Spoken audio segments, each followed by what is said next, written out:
Diwrnod 4. Ynys Môn 1. Taith diwrnod 4. Day 4 Navigation.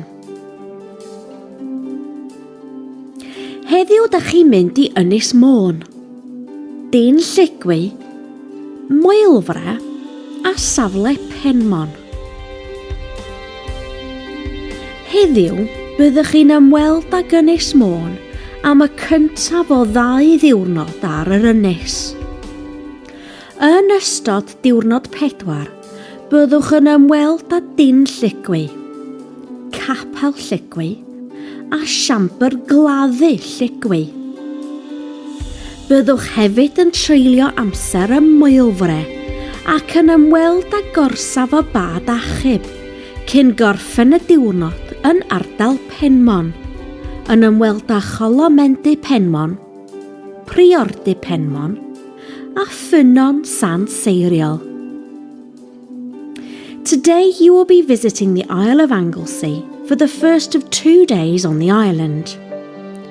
During day 4 you will visit Dyn Lligwy, Capel Lligwy and the Lligwy burial chamber.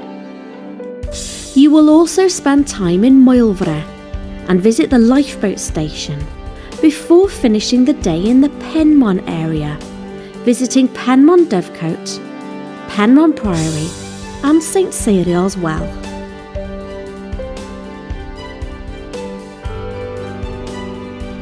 Dyn Lligwy, 72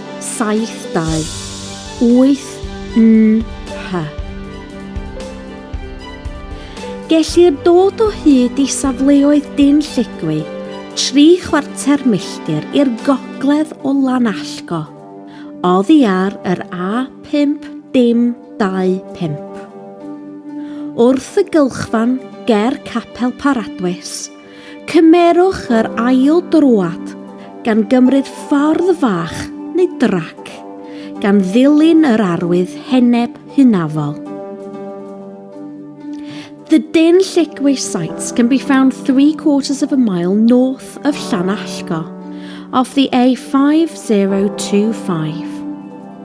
At the roundabout by Paradwys Chapel, take the second exit, taking a small road or track, following the ancient monument sign.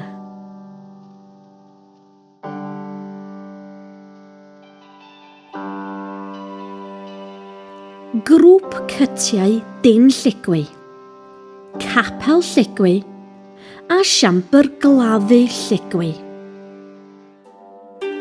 I gael mynediad i'r 3 safle, mae angen i chi barcio yn y gylfan hon 3/4 milltir i fyny'r ffordd trac sengl a cherdded trwy'r caeau i ddod o hyd i'r gwahanol safleoedd.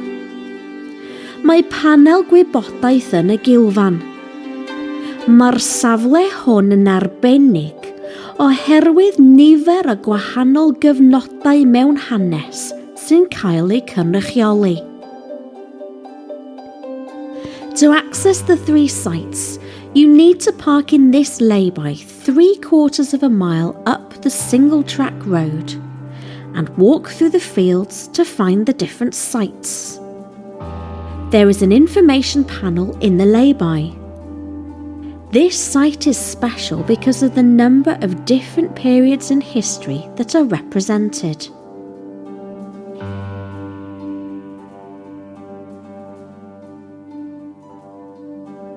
Capel Lligwy.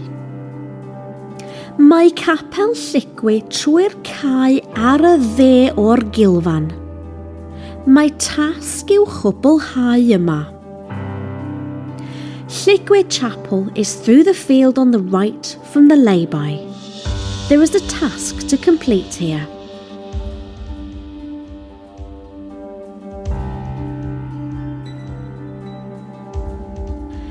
Cerddwch i safle grŵp cytiau Dyn Lligwy. Ewch trwy'r cae gan gadw'r wal ar eich chwith tuag at grŵp cytiau Dyn Lligwy. Head through the field keeping the wall on your left towards the Dyn Llicwy group hut.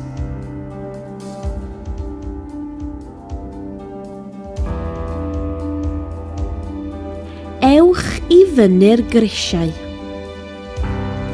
Ewch trwy'r giat ac I fyny tuag at y safle. Go through the gate and up towards the site.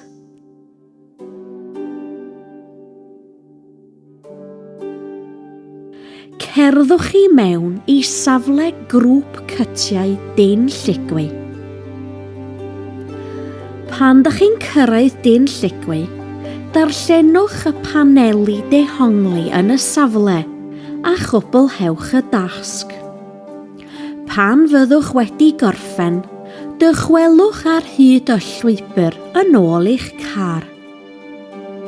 When you arrive at Dyn Llicwy, read the interpretation panels at the site and complete the task. When you have finished, return along the path back to your car.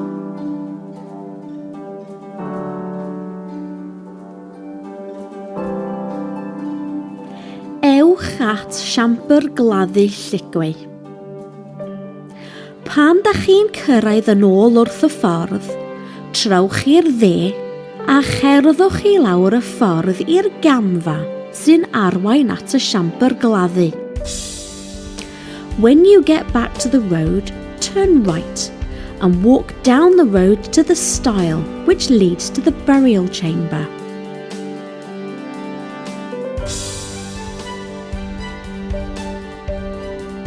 Siambr gladdu Llicwy. Mae siambr gladdu Llicwy ychydig trwy'r giat ar y chwith. Llicwy burial chamber is just through the gate on the left.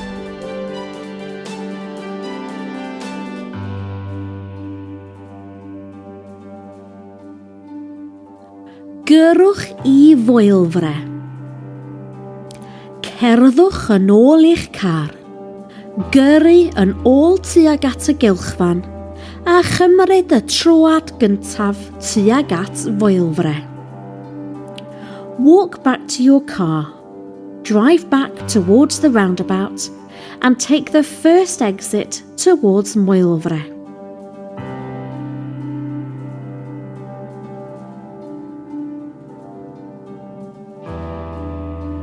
Pentref Foelfre. Trowch i'r chwith wrth I chi agosau at y pentref, a chwith eto I mewn i'r maes parcio am ddim, lle mae toiledau. Turn left as you approach the village, and left again into the free car park, where there are toilets.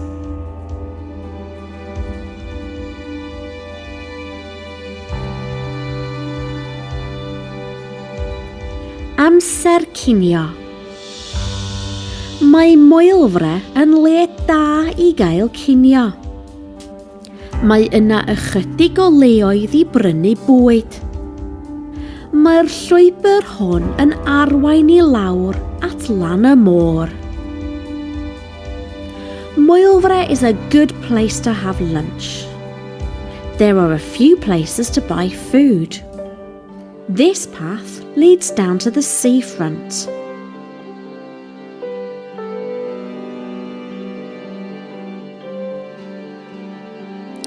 Cerddwch I safle y bad achub.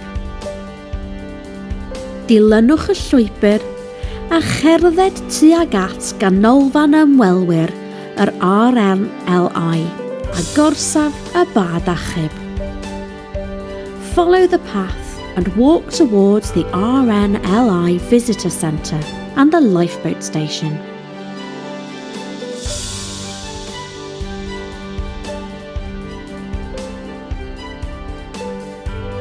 Hanes y bad achub. Cymerwch amser I ymweld â gorsaf y bad achub ar ganolfan ymwelwyr. Take time to visit both the lifeboat station and the visitor centre.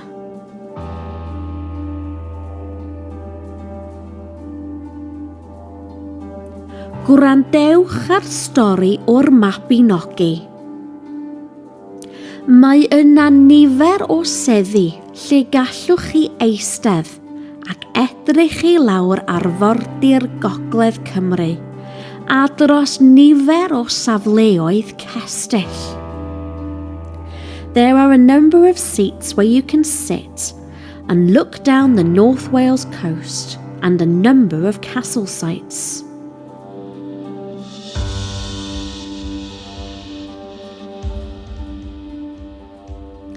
Gyrwch i Benmon, pimp wyth r.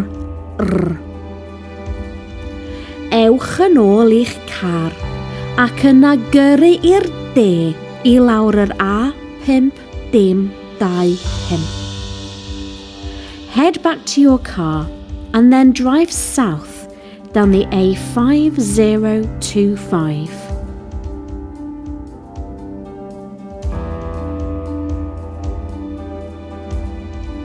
Moelfre, Taith, Beaumaris.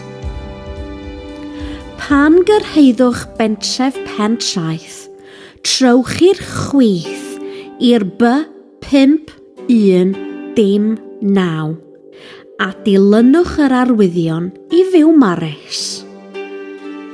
When you arrive in the village of Taith, turn left onto the B5109 and follow the signs to Beaumaris.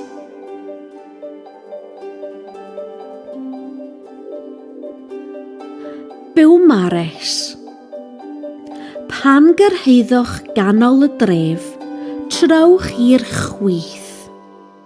Gyrwch heibio'r castell y byddwch chi'n ymweld ag ef ar ddiwrnod 8 ac allan o'r dref tuag at ardal Penmon. When you arrive in the town centre, turn left. Drive past the castle, which you will visit on day 8, and out of the town towards the Penmon area.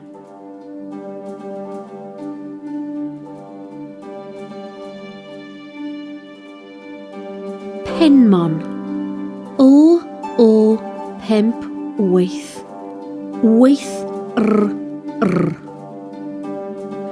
Trowch i'r dde wrth y gyffordd hon a dilynwch y ffordd gan ddilyn yr arwyddion i Benmon. Turn right at this junction and follow the road, following the signs to Penmon.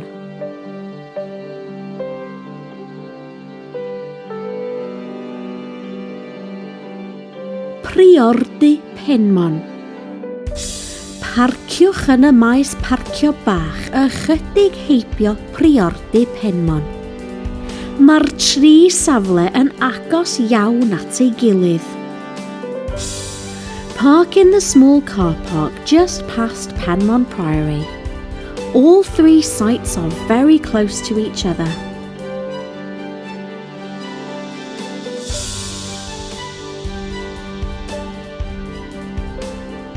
Golomenti Penmon. Mae'r golomenti dros y ffordd o'r Priordy. Mae tasg i'w chwblhau yma. The dovecote is over the road from the Priory. There is a task to complete here.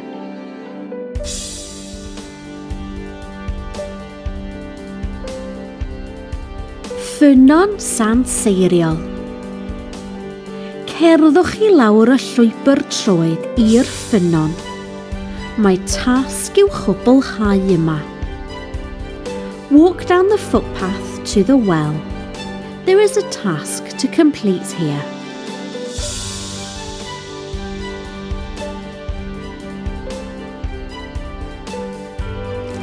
Penmon ac Ynys Seiriol.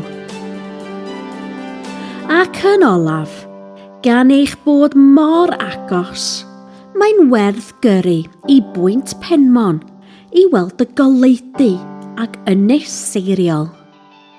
Mae yna gaffi a allai fod ar agor. And finally, as you are so close, It is worth driving to Penmon Point to see the lighthouse and Puffin Island. There is a cafe which might be open.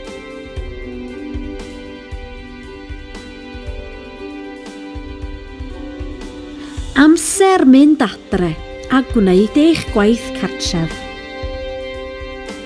Ewch yn ôl tuag at Fiwmares ac yna adref.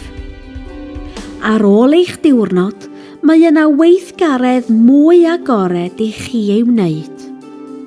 Mae'r gweithgaredd hwn yn gofyn i chi ddefnyddio'r hyn rydych wedi ei ddysgu yn ystod y dydd a gallwch ofyn eich tiwtor dosbarth wirio'ch gwaith.